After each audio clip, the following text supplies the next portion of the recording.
Captain Jake Morrison stood at the large window of the diplomatic station and watched the stars. His hands shook a little as he held his coffee cup. Today was the biggest day of his life. Today he would speak for all of humanity in front of the most powerful beings in the galaxy. The station called Harmony Prime was huge. It floated in space around a peaceful planet far from Earth. Jake had never seen anything like it before. The walls were made of materials that changed colors slowly. Strange music played softly in the air. Creatures from different worlds walked through the halls together. Dr. Lisa Carter walked up to Jake. She was carrying a small bag and looked worried. Lisa was the smartest person Jake knew about alien life. She had studied every species in the galaxy for years. "Are you ready for this?" Lisa asked. She set her bag down carefully. Jake nodded, but he did not feel ready at all. "I keep thinking about what my grandfather would say. He fought in wars to protect Earth. Now here I am, trying to make peace with aliens who think we are dangerous." "We are not dangerous," Lisa said. "We just need to show them that." The other human team members were getting ready in different parts of the station. Dr. Ben Hughes was checking his science equipment. His security guards were making sure everything was safe. Everyone knew how important this meeting was. 5 major alien civilizations ruled the galaxy. They had been working together for thousands of years. Earth was new to space travel. Humans had only been exploring other planets for 50 years. The older civilizations thought humans moved too fast and took too many risks. Jake walked through the halls toward the meeting room. Aliens everywhere stopped to look at him. Some had scales like snakes. Others looked like they were made of crystal. A few looked like giant insects. Jake tried to smile at them, but most looked away. The meeting room was enormous. The ceiling was so high that Jake could barely see the top. Seats were arranged in a circle. Each section was designed for a different type of alien body. The human section looked very small compared to the others. Ambassador Zethkari was already in his seat. He was 8 feet tall with green scales and yellow eyes. His people, the Vorthans, controlled many planets rich in metals and gems. Zethkari had been a soldier before becoming a diplomat. Jake could see old battle scars on his arms. High Counselor Myra Thun floated above her crystal platform. She looked like she was made of living glass that sparkled with inner light. Her people, the Crystalline Collective, were some of the oldest beings in the galaxy. They thought very slowly, but lived for thousands of years. Admiral Krikstal sat with dozens of smaller versions of himself. The Swarm Confederation was actually millions of creatures that shared one mind. Krikstal was their main voice, but all the smaller ones could speak too. They looked like praying mantises, but were as big as humans. 2 other alien groups were also there. The Depth Civilization lived underwater on ocean worlds. Their representative wore a special suit filled with water. The machine assembly sent robots that spoke for their computer brains. Jake took his seat. Lisa sat next to him. The room became quiet as an alien Jake had never seen before stood up. This creature was very old and moved slowly. "I am Elder Thalmic," the ancient being said. His voice sounded like wind through caves. "I have seen 10,000 years pass. Today we decide if humans can stay in our galaxy or if they must be stopped." Jake felt his heart beat faster. He knew the aliens were angry about human colonies. Humans had been changing planets to make them suitable for Earth plants and animals. The aliens said this was destroying the natural balance of their galaxy. "Captain Morrison," Elder Thalmic said, "you may speak for your species." Jake stood up. His legs felt weak. He looked around at all the alien faces watching him. Some looked angry. Others seemed curious. A few appeared bored. "Thank you for letting me speak," Jake began. "Humans want to be good neighbors in this galaxy. We want to learn from all of You and share what we know. Admiral Crickstall made a clicking sound. Humans take what they want. They change worlds without asking permission. They are like a disease spreading through space. That is not true, Jake said, trying to stay calm. We only settle on empty planets. We check to make sure no one else is using them. Empty to you, Ambassador Zethkari said, his voice deep and angry. But every world has life. You destroy it and replace it with your own. Jake felt the meeting going badly. He needed to do something to show that humans were peaceful. He remembered the gift he had brought. Lisa had helped him pick it out. I want to give you something, Jake said. He reached into his bag and pulled out a small clay pot. Inside was a young oak tree, about 2 feet tall. The leaves were green and healthy. This is from Earth, Jake said, holding up the pot. The oak tree is a symbol of strength and peace for humans. Some oak trees live for over 1,000 years. We plant them to show that we want to stay in one place and grow slowly.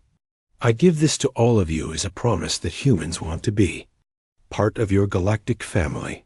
Jake walked to the center of the room and set the pot down on a small table.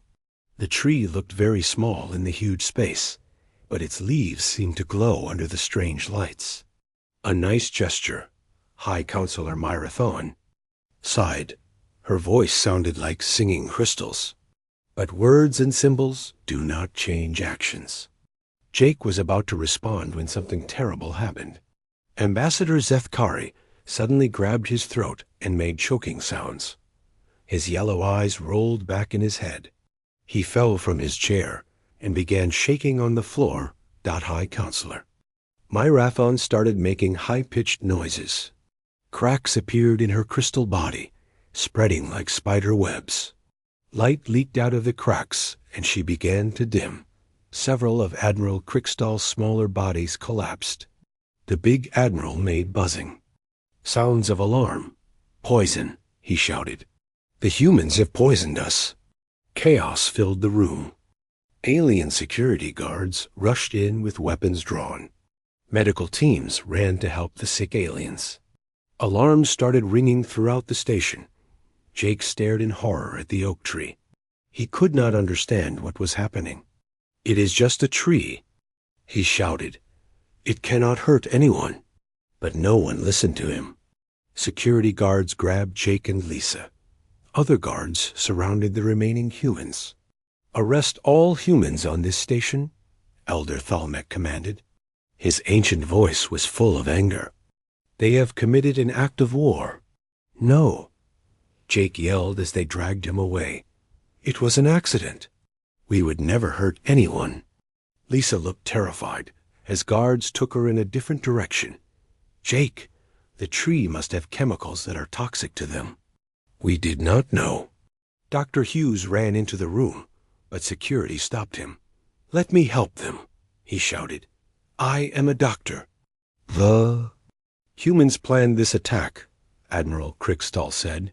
His remaining bodies formed a circle around the fallen ones. They came here pretending to make peace, but they brought poison. Ambassador Zethkari was carried away on a stretcher. He was still, alive but barely breathing. High Counselor Myra Thawne had stopped making sounds. The cracks in her body were getting bigger. Jake was thrown into a prison cell deep in the station. The walls were smooth metal with no windows. A small light glowed in the ceiling. He sat on the hard bench and put his head in his hands. Everything had gone wrong. He had come to make peace and instead had started a war. The oak tree that was supposed to show human friendship had nearly killed 3 alien leaders. Jake knew that Earth would pay for this mistake. Hours passed.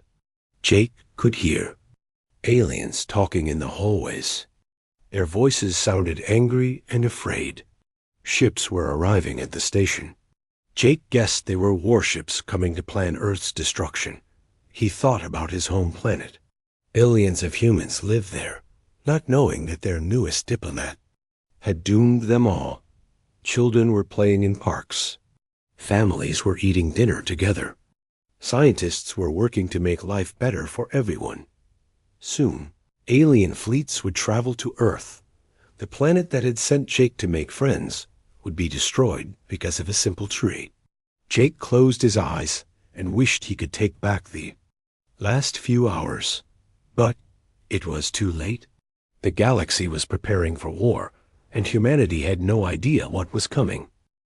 3 days had passed since the disaster in the meeting room. Jake sat on the cold metal bench in his prison cell and counted the hours. He had stopped sleeping well. Every time he closed his eyes, he saw Ambassador Zethkari falling to the floor, and High Counselor Myrathon cracking like broken glass. The cell was small and gray. A tiny slot in the door brought him food twice a day. The food was bland, but safe for humans to eat. Jake ate because he had to stay strong, but everything tasted like dust in his mouth. Dr. Lisa Carter was in a cell somewhere else on the station. Jake had not seen her since the guards separated them. He worried about her every minute. Lisa was tough and smart, but she was also kind. This whole situation would be breaking her heart. Heavy footsteps echoed in the hallway outside Jake's cell. He recognized the sound of alien security boots. The door opened with a loud click. Security Chief Galvex stood in the doorway. Galvex was not like the other aliens Jake had met. He was a machine, but not a simple robot. His people had put their minds into metal bodies thousands of years ago. Galvex was 8 feet tall and made of dark silver metal. His eyes glowed blue. "Come with me, human," Galvex said. His voice sounded like it came from inside a metal box. Jake followed the security chief through long corridors. Other aliens moved out of their way. Some stared at Jake with hatred. Others looked scared. A few seemed curious about the human who had caused so much trouble. They stopped at a laboratory. Through the glass walls, Jake could see Dr. Ben Hughes working at a computer. Ben looked tired and worried. His hair was messy, and his clothes were wrinkled. "Your scientist has been working," Galvex said. "He claims to have found something important." Jake's heart jumped with hope. Maybe Ben had discovered something that could fix this mess. "Can I talk to him?" "You will listen only," Galvex said. "Do not speak unless I give permission." They entered the lab. Ben looked up from his computer and smiled when he saw Jake. It was the first friendly face Jake had seen in 3 days. "Jake," Ben said, "I have been working day and night. I think I know what happened with the oak tree." Ben moved to a large screen on the wall. Charts and graphs filled the display. Jake could not understand most of it, but he could see that Ben was excited about something. "The oak tree releases chemicals through its roots," Ben explained. "These chemicals are called secondary metabolites. They help the tree fight diseases and insects on Earth. This is known," Galvex said. "Continue." Ben pressed a button, and new information appeared on the screen. But here is what is amazing.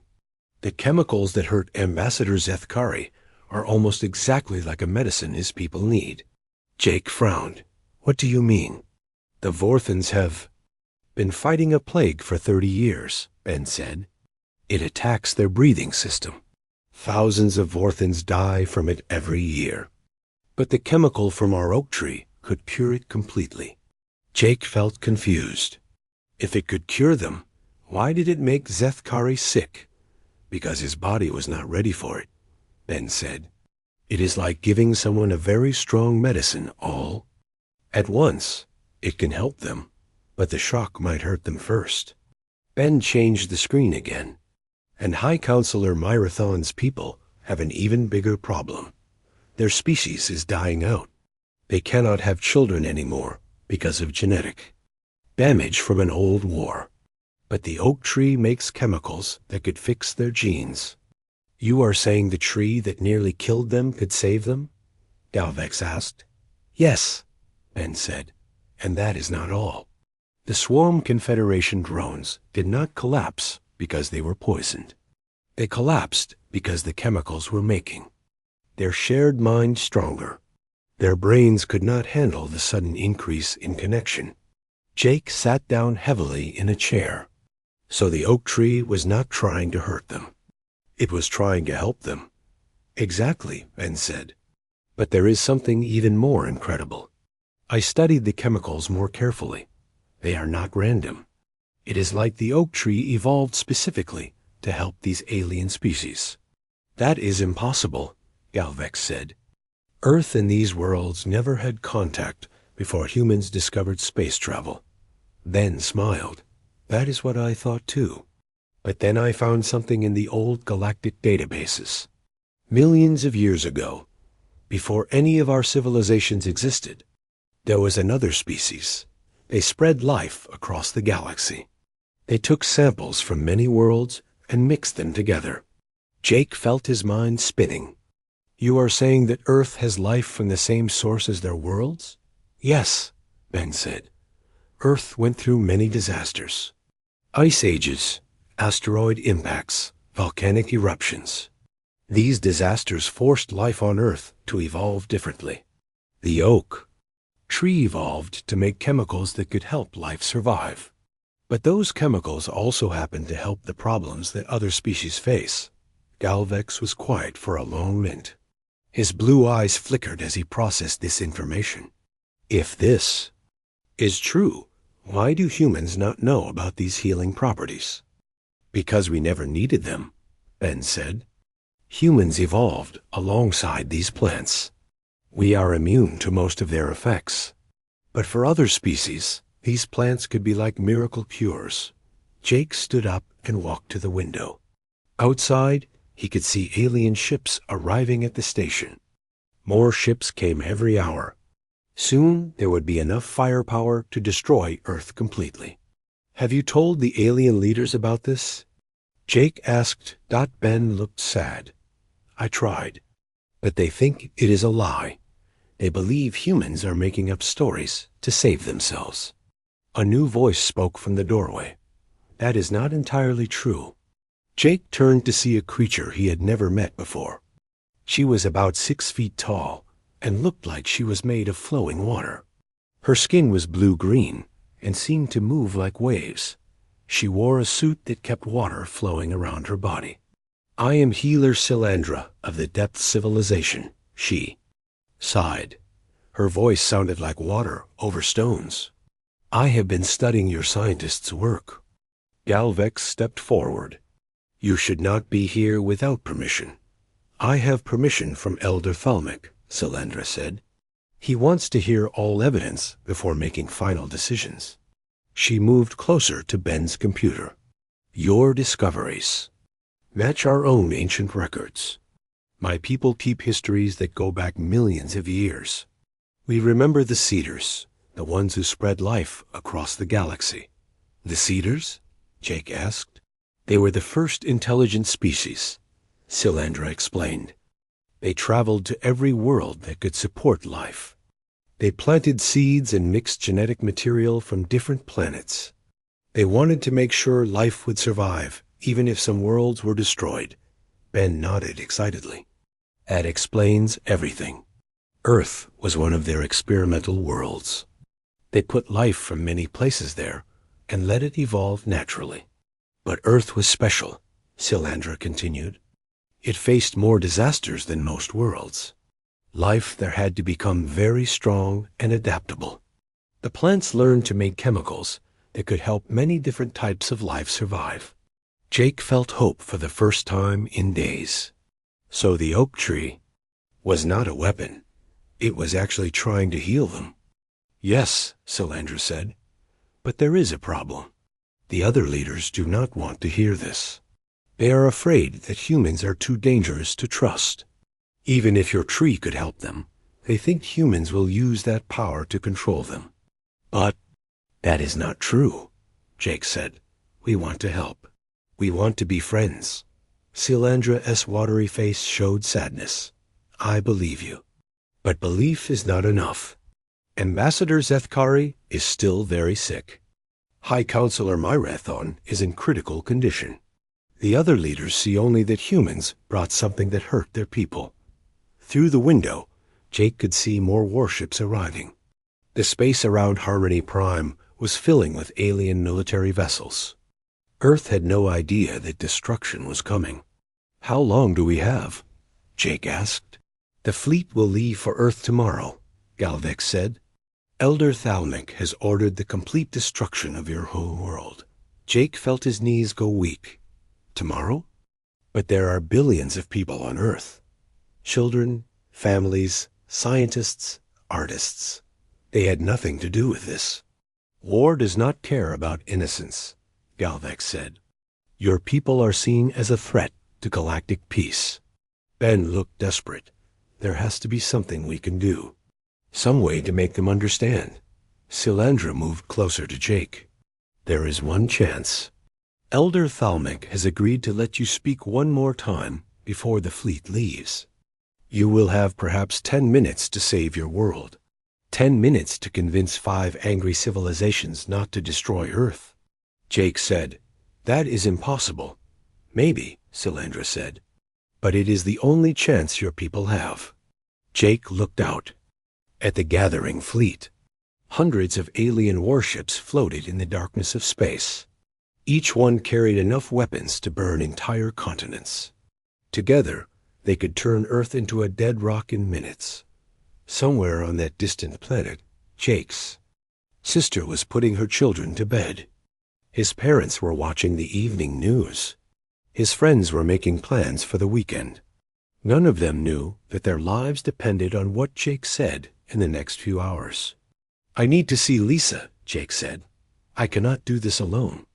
"That can be arranged," Galvex said. "But remember, human, if you fail tomorrow, your species dies. Choose your words carefully." As guards led Jake back to his cell, he tried to think of what he could possibly say to save Earth. How do you apologize for something you did not mean to do? How do you convince people who hate you that you only wanted to help? The weight of 6 billion human lives rested on Jake's shoulders. Jake woke up on the morning that would decide Earth's fate. He had barely slept, but his mind was clear. Today, he would either save his home world or watch it die. There was no middle ground. The door to his cell opened early. Security Chief Galvex stood there with 2 guards. "Time to prepare," the metal being said. "Your final speech begins in 4 hours." They brought Jake to a small room where Lisa was waiting. She looked tired but determined. When she saw Jake, she smiled and hugged him tightly. "I have been thinking all night," Lisa said. "I know what we have to do." Jake sat down across from her at a metal table. "The whole galaxy wants us dead, Lisa. What can we possibly say to change their minds?" "We tell them the truth," Lisa said. "Not just about the oak tree, but about everything. About why humans explore space, why we change planets, why we seem so dangerous to them." Dr. Ben Hughes was brought in next. He carried a datapad filled with his research. His eyes were red from lack of sleep, but he seemed excited. "I have more evidence," Ben said. "The healing properties of Earth plants are even stronger than I first thought.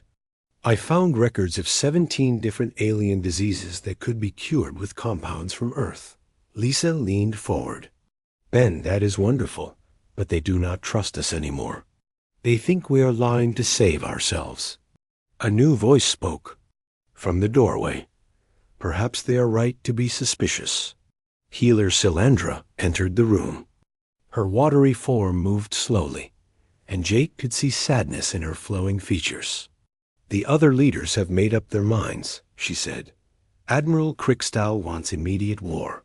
The machine assembly says humans are too unpredictable to coexist with. Even some of my own people think Earth should be destroyed." Jake felt his heart sink. "What about Ambassador Zethkari? Is he getting better?" "He is alive," Silandra said. "The doctors have stabilized him using compounds from your oak tree, but he is very weak. He may never fully recover." "And High Counselor Myrathon?" Lisa asked. Silandra's form darkened. "She is worse." The cracks in her crystal body have spread. Our best healers say she has perhaps days to live." Jake put his head in his hands. Everything he had tried to do had made things worse. He had come to make peace, and instead had started a war. He had brought a gift, and instead had nearly killed 2 alien leaders. "There is something else," Salandra said quietly. "News of what happened here has spread to other worlds. Some alien colonies are demanding that their governments attack Earth immediately. They do not want to wait for the official fleet." Ben looked up from his datapad. "How much time do we have?" "The main fleet will leave for Earth tonight," Salandra said. "But smaller groups of ships are already heading toward your home system. They could reach Earth in 2 days. Jake stood up and walked to the small window. Outside, the space around Harmony Prime was filled with warships. He had never seen so many military vessels in one place.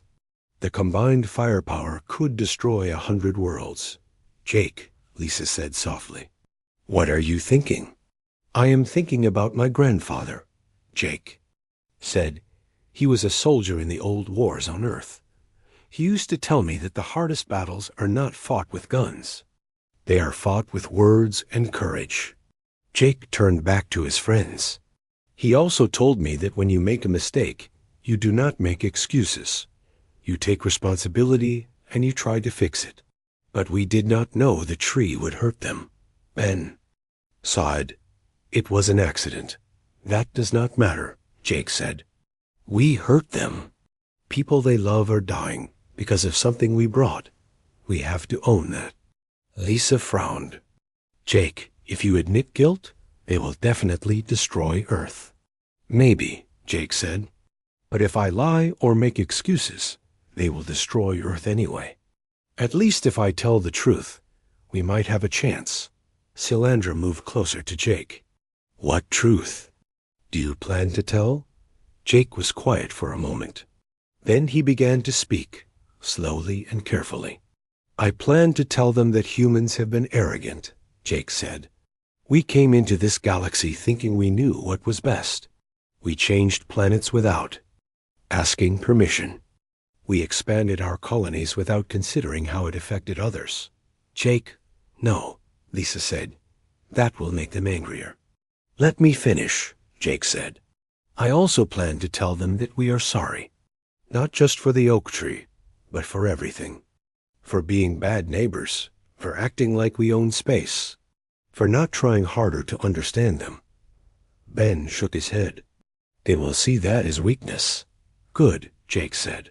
"Because maybe it is time for humans to be weak. Maybe it is time for us to stop trying to prove how strong we are and start trying to prove how much we want to belong." Salandra's watery form brightened slightly. "That is an unusual approach to diplomacy." "Humans are unusual," Jake said. "Maybe that is not always a bad thing." Guards came to escort them to the assembly hall. Jake walked through the corridors of Harmony Prime 1 last time. Aliens stopped to stare at him. Some looked angry, but others seemed curious. A few even looked sad. The assembly hall was packed. Representatives from hundreds of worlds had come to witness humanity's final judgment. The air hummed with tension and anger. Jake took his place at the center of the hall. Lisa and Ben sat in the human section, but Jake felt very alone. The weight of 6 billion lives pressed down on his shoulders. Elder Thalmec stood up slowly. The ancient being looked even older than before. "Captain Morrison," he said, "you have requested one final opportunity to speak for your species. The Galactic Council has agreed to hear you. You have 10 minutes to explain why Earth should not be destroyed." Jake stood up. His legs felt shaky, but his voice was strong. "Thank you," Jake said. "I know that many of you want me to defend humanity. You expect me to argue that we are innocent, or that the oak tree incident was not our fault." The hall became very quiet. Every alien was listening carefully. "I am not going to do that," Jake continued, "because it would not be true." A murmur ran through the crowd.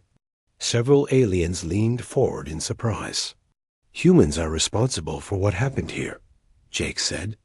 Not because we meant to hurt anyone, but because we did not take the time to understand you. We brought a gift from our world without thinking about how it might affect yours. Admiral Crickstall made clicking sounds of anger. So you admit you attacked us? No, Jake said firmly. I admit we made a terrible mistake. And I admit that our mistake hurt people we should have protected. Jake looked around the hall at all the alien faces. But our mistakes go deeper than Wondery. For 50 years, humans have been expanding into this galaxy like we owned it. We changed planets to suit ourselves. We built colonies without asking if we were welcome. We acted like strength was more important than friendship. High Counselor, Myrathon's replacement, a younger crystal being, spoke up. Why should we care about your regrets? Our leader is dying because of you. Jake felt tears in his eyes. You should care because we want to change. Because we want to be better neighbors. Because we want to help heal the damage we have caused. He gestured to Ben, who stood up with his datapad. Dr. Hughes has discovered that earth plants could cure diseases that have killed millions of your people, Jake said. We want to share that knowledge freely. No payment, no trade agreements, no political deals. We want to give it to you because it is the right thing to do. And how do we know this is not another trap? The machine assembly representative asked. Jake took a deep breath. Because we are going to give you something else. Something that no species in galactic history has ever offered. The hall became completely silent. Even Elder Thalmik looked curious. We are going to give you the location of Earth, Jake said. Complete star charts, defense positions, population centers. We are going to make ourselves completely vulnerable to you. Gasps echoed through the hall. Several aliens stood up in shock. Furthermore, Jake continued, we are stopping all colonial expansion immediately. Every terraforming project, every new settlement, every mining operation. We will not change another world until we learn how to do it properly with your guidance. Admiral Crickstall buzzed angrily. This could be another deception. It could be, Jake agreed. But ask yourselves this. Why would we lie about something that makes us weaker? Why would we give up our defenses in our expansion if we were planning to attack you? Jake walked closer to the alien representatives. The truth is, we need you. More than you need us. We are newcomers to this galaxy. We have made terrible mistakes. We have hurt people we wanted to befriend. His voice grew stronger. But we are also willing to do something that many species cannot do. We are willing to admit we were wrong. We are willing to change. We are willing to make ourselves vulnerable to earn your trust. Jake stopped in front of Ambassador Zethkari's empty chair. I cannot bring back Ambassador Zethkari's health. I cannot fix High Counselor Myrathon's injuries. But I can promise that humanity will spend the rest of our existence trying to make up for the harm we have caused. He turned to face the entire assembly. We are not asking you to forget what happened. We are asking you to give us a chance to prove that humans can learn from their mistakes. The hall was completely silent. Jake could hear his own heartbeat. He had said everything he could think of. Now Earth's fate was in the hands of beings who had every right to hate humanity. Elder Thalmik stood up slowly. The Galactic Council will now deliberate. Captain Morrison, you and your people will wait for our decision. Jake sat in the waiting room and watched the clock on the wall. 3 hours had passed since his speech. The Galactic Council was still talking behind closed doors. Every minute felt like a year. Lisa paced back and forth across the small room. Ben sat at a table, staring at his hands. None of them spoke. There was nothing left to say. Earth's fate was out of their control now. Security Chief Galvex stood by the door like a metal statue. His blue eyes flickered occasionally, but he did not move or speak. Jake wondered what the machine being thought about humans. Did he see them as dangerous enemies or foolish children? A soft chime sounded. Galvex straightened up and touched. A device on his chest. Yes, he said. Understood. He looked at the three humans. The council is ready to announce their decision. Jake's stomach dropped. This was it. In a few minutes, he would know if Earth would live or die. He stood up on shaky legs and followed Galvex toward the assembly hall. The corridors were crowded with aliens. News of Jake's unusual speech had spread throughout the station. Representatives from dozens of worlds had come to hear the verdict. Jake could feel their eyes on him as he walked. Some aliens looked angry. Others seemed curious. A few appeared sad. Jake tried to read their faces, but alien expressions were hard to understand. He had no idea what the council had decided. The assembly hall was packed. Every seat was filled. Aliens stood in the aisles and along the walls. The air buzzed with quiet conversations in dozens of different languages. Jake took his seat in the human section. Lisa sat on one side of him, Ben on the other. Across the hall, he could see Ambassador Zethkari's empty chair. The Vorthan leader was still in the medical bay, fighting for his life. High Counselor Myrathon's replacement sat in the crystal section. The young being's light was dim and flickering. Jake wondered if she was thinking about her dying leader. Elder Thalmec entered the hall slowly. The ancient being looked tired and sad. He had lived for 10,000 years and seen many wars. Jake hoped he was wise enough to choose peace. The other council members took their places. Admiral Crickstall's many bodies formed a circle in the insect section. The machine assembly's robots stood perfectly still. Healer Silandra floated in her water suit, her form moving like gentle waves. The Galactic Council has reached a decision, Elder Thalmec announced. His voice echoed through the silent hall. Jake held his breath. We have debated for many hours, the ancient being continued. Captain Morrison's words were ... unexpected. No species in galactic history has ever offered such vulnerability in exchange for forgiveness. Elder Thalmec paused and looked directly at Jake. However, words are not enough to undo the harm that has been done. Ambassador Zethkari remains critically ill. High Counselor Myrathon is dying. The trust between our civilizations has been shattered. Jake felt his heart sinking. They were going to destroy Earth anyway. Therefore, Elder Thalmec said, the Council has decided to vote on humanity's fate. Each civilization will cast one vote. The majority will decide. The hall became completely silent. Jake could hear his own pulse pounding in his ears. The machine assembly will vote first, Elder Thalmec said. A tall robot stood up.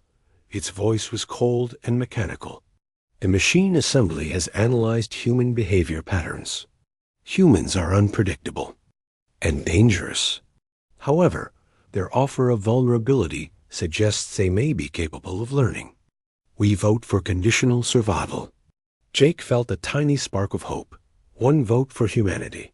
The Swarm Confederation will vote next, Elder Thalmec said. Admiral Crickstall rose from his circle of bodies. The Swarm remembers the pain caused by human recklessness. But we also remember that their tree chemicals strengthened our collective mind. Perhaps humans can be useful if properly controlled. We vote for conditional survival.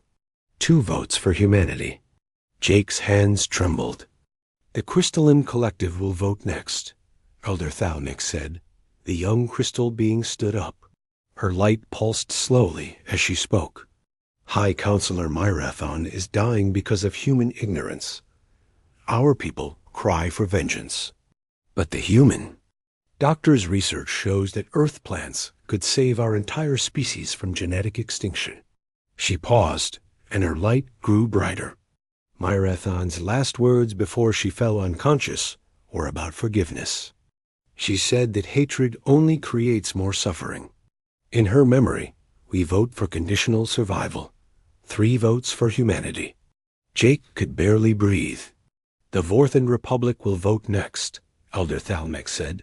A Vorthan general stood up in place of the injured ambassador. His scales were dark green, and his eyes were angry. Ambassador Zethkari trusted the humans. He welcomed them in peace. They repaid that trust with poison. Jake's heart sank. This would be the vote that doomed Earth. However, the general continued, our doctors report that Zethkari is recovering because of compounds from the human tree. The same tree that hurt him is now healing him. The irony is not lost on us. The general's voice grew softer. Zethkari sent a message from his medical bed. He said that holding on to anger would poison us worse than any tree. He wants us to vote for conditional survival. 4 votes for humanity. Only 1 civilization remained. The depths will vote last, Elder Thalmec said. Healer Silandra floated forward in her water suit. Her form moved gently as she spoke. My people are the oldest in this galaxy, except for Elder Thalmec's race. We have seen many species rise and fall. We have watched civilizations destroy themselves through pride and hatred. She turned to look at Jake. Today, we witnessed something new. A species that chose vulnerability over strength. A people willing to admit their failures and change their ways. Silandra's voice grew stronger. The depths vote for unconditional survival. Humanity has earned the right to exist and grow. The hall erupted in shocked murmurs. Several aliens stood up and began arguing. Jake could not believe what he had heard. All 5 civilizations had voted for humanity to survive. Elder Thalmec raised his hand for silence. The vote is complete. Humanity will not be destroyed. However, their survival comes with strict conditions. Jake listened carefully as the ancient being explained the terms. First, all human colonial expansion is suspended immediately. No new worlds will be settled without Galactic Council approval. Jake nodded. They had already promised this. Second, Earth will share all biological knowledge freely with the galactic community. Any plant or chemical that could help other species will be made available without payment. Again, Jake nodded. This was fair. Third, humanity will establish the first galactic healing center on Earth. Sick beings from all worlds will be welcome. There for treatment using Earth's biological resources. Jake felt tears in his eyes. They were not just allowing humans to live. They were asking humans to help heal the galaxy. Fourth, Captain Morrison will become the first galactic mediator. When conflicts arise between species, he will help them. Find peaceful solutions using the methods he demonstrated today. Jake stood up in shock. Me? But I almost started a war. Elder Thalmec's ancient face showed something that might have been a smile. You prevented a war, Captain. You chose honesty over deception, vulnerability over strength. These are rare qualities in galactic politics. Healer Silandra spoke up. The Council believes that humanity's greatest strength is not their technology or their military power. It is their ability to change and grow. We want to learn from that ability. Admiral Crickstill's bodies buzzed in agreement. The swarm has never seen a species admit fault so completely. Perhaps other civilizations could benefit from such honesty. The machine assembly representative nodded. Human unpredictability may be useful in solving problems that logical thinking cannot address. Jake looked around the hall at all the alien faces. Many still looked suspicious, but others seemed hopeful. The galaxy was willing to give humanity a chance. There is one more condition, Elder Thalmec said. The oak tree that caused this crisis will be planted in the center of Harmony Prime. It will grow here as a symbol of how mistakes can become opportunities for healing. Jake smiled through his tears. We accept all conditions. Thank you for giving us this chance. As the council session ended, aliens began approaching Jake. Some wanted to thank him for his honesty. Others wanted to discuss medical treatments for their people. A few simply wanted to shake hands with the human who had changed galactic politics forever. Dr. Ben Hughes was surrounded by alien scientists eager to learn about Earth's biological treasures. Dr. Lisa Carter was speaking with cultural experts about setting up exchange programs between worlds. But Jake's attention was drawn to a familiar figure entering the hall. Ambassador Zethkari walked slowly, supported by medical equipment, but he was alive and conscious. The Vorthan leader approached Jake with careful steps. His yellow eyes were still weak, but they showed no anger. "Captain Morrison," Zethkari said in a raspy voice, "I wanted to thank you." "Thank me?" Jake said in confusion.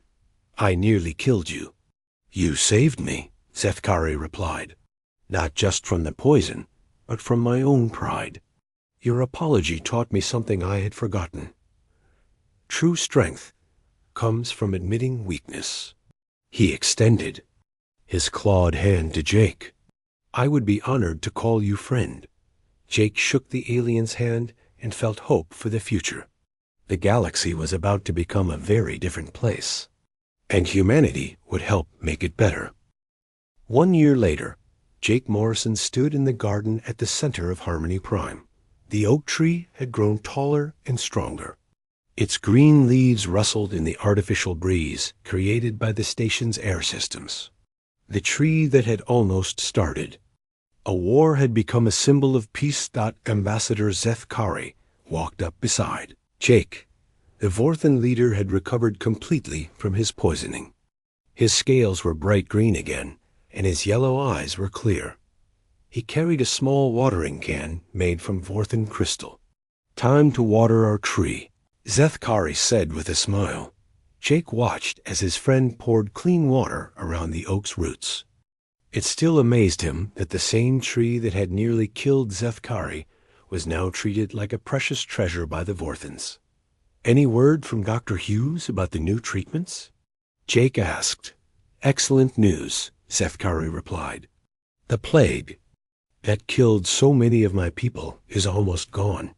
Only a few dozen cases remain in the entire Vorthan Republic. Your oak tree compounds have saved millions of lives." Jake smiled but felt humble. It was not really our oak tree. The cedars put that healing power there millions of years ago. We just happened to carry it with us. "You are too modest," Zethkari said. "Humans chose to share that power freely. Many species would have used it as a weapon or sold it for profit." They walked together through the garden. Other plants from Earth now grew alongside the oak tree. Willow trees helped purify water for the aquatic depths. Aloe plants provided healing gel for various alien skin conditions. Lavender flowers produced oils that helped insectoid species with their molting cycles. The garden had become a place of pilgrimage. Aliens from across the galaxy came to see the plants that could heal their people. More importantly, they came to learn about the humans who had given up their defenses to earn trust. Dr. Lisa Carter emerged from the research building that surrounded the garden. She carried a data pad and looked excited about something. Her work as director of the Interspecies Biological Cooperation Institute kept her busy every day. "Jake," she called out, "you need to see the latest reports from Earth." Jake and Zethkari followed Lisa to a viewing screen in the research center. The screen showed images from Earth's first galactic healing center. The building was enormous, with sections designed for every type of alien physiology. "We have treated over 10,000 patients in the past 6 months, Lisa explained. Crystalline beings with genetic damage, swarm drones with collective consciousness disorders, Vorthan, plague survivors, depths with water poisoning, and dozens of other species." The screen showed alien patients walking through Earth's hospitals alongside human doctors. Children from different worlds played together in the healing center's gardens. Scientists from various species worked side by side in the laboratories. "But the most important part is not the medical treatments," Lisa continued. It is what is happening to the doctors and patients. They are becoming friends. Jake watched as a young human girl helped a small crystalline child learn to walk on new legs. A Vorthan doctor worked with human scientists to develop better medicines. Swarm drones shared their collective knowledge with Earth's computer specialists. The galaxy is changing, Jake said quietly. Yes, Sethkari agreed. Your apology did more than save Earth. It taught all of us a new way to live together. Dr. Ben Hughes joined them at the viewing screen. His research had made him famous throughout the galaxy, but he still preferred working in the laboratory to giving speeches. The latest discoveries are even more exciting, Ben said. We found Earth plants that can help the machine assembly repair their consciousness transfers. And the depths have shared ocean plants that could help humans survive in underwater colonies. It goes both ways now, Lisa added. Every species is sharing what they know. The galaxy has become one big cooperative research project. A soft chime sounded in the room. Jake recognized the signal for an urgent message. A holographic image appeared above the viewing screen. It was Elder Thalmic calling from his ancient homeworld. Captain Morrison, the old being said, I have news that will interest you. The Outer Rim species have heard about the Morrison protocols. They want to join the Galactic Council. Jake felt surprised. The Outer Rim was home to dozens of young civilizations that had always been excluded from galactic politics. The older species had considered them too primitive and dangerous. They want to join? Jake asked. What changed their minds? Your example, Elder Thalmic replied. They see that the galaxy is no longer about proving strength. It is about admitting weakness and working together. They want to be part of that. The ancient being's image smiled. I am 10,000 years old, Captain. I have seen empires rise and fall.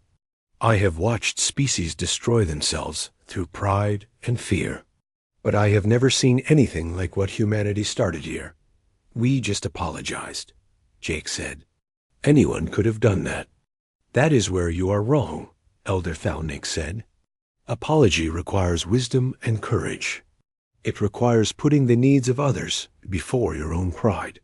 These are rare qualities in any species. The conversation ended, and Jake walked back to the garden. He sat on a bench near the oak tree and thought about everything that had happened. A year ago, he had been a military captain trying to prove that humans belonged in the galaxy. He had brought strength and technology and impressive ships. None of it had worked. The aliens had still seen humans as dangerous outsiders.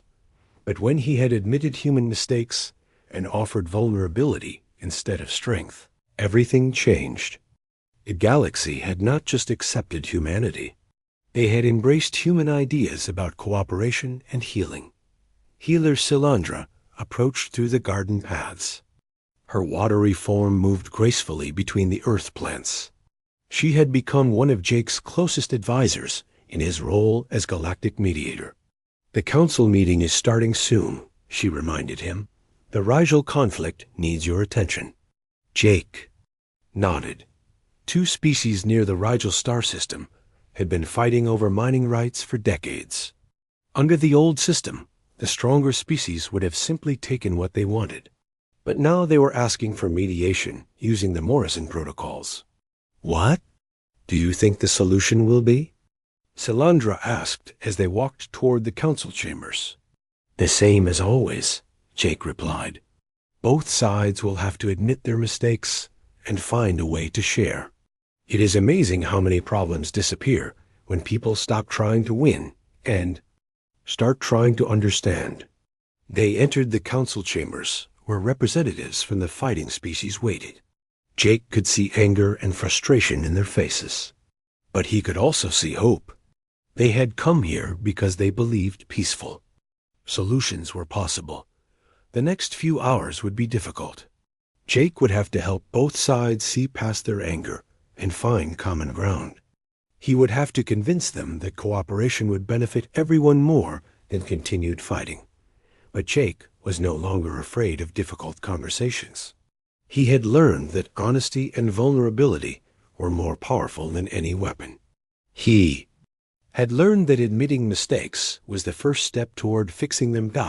As the mediation session began, Jake thought about the oak tree growing in the garden outside. Its roots reached deep into the soil of Harmony Prime, drawing nutrients from the station's foundations. Its branches stretched toward the stars, growing stronger every day. The tree had almost destroyed the peace between worlds. Instead, it had taught the galaxy a new way to live. Mistakes could become opportunities. Weakness could become strength. Enemies could become friends. Jake smiled as he listened to the angry aliens arguing about their conflict. Soon they would learn what he had learned. Soon they would discover that the best way to win was to stop trying to win. The galaxy was healing, one apology at a time. And Jake Morrison, former military captain and accidental diplomat, was proud to be part of that healing process. Years would pass. The oak tree would grow larger. More species would join the galactic community. New conflicts would arise and be resolved through cooperation instead of war. Jake would always remember the day he had almost doomed his entire species with a simple gift. He would remember how admitting his mistake had saved not just Earth, but the entire galaxy. The apology that had made every alien reconsider had become the foundation for a new age of peace. And it had all started with one human who chose to say, "I was wrong," instead of "it was not my fault." The galaxy was a better place because of that choice. And Jake hoped it would continue to get better, one honest conversation at a time.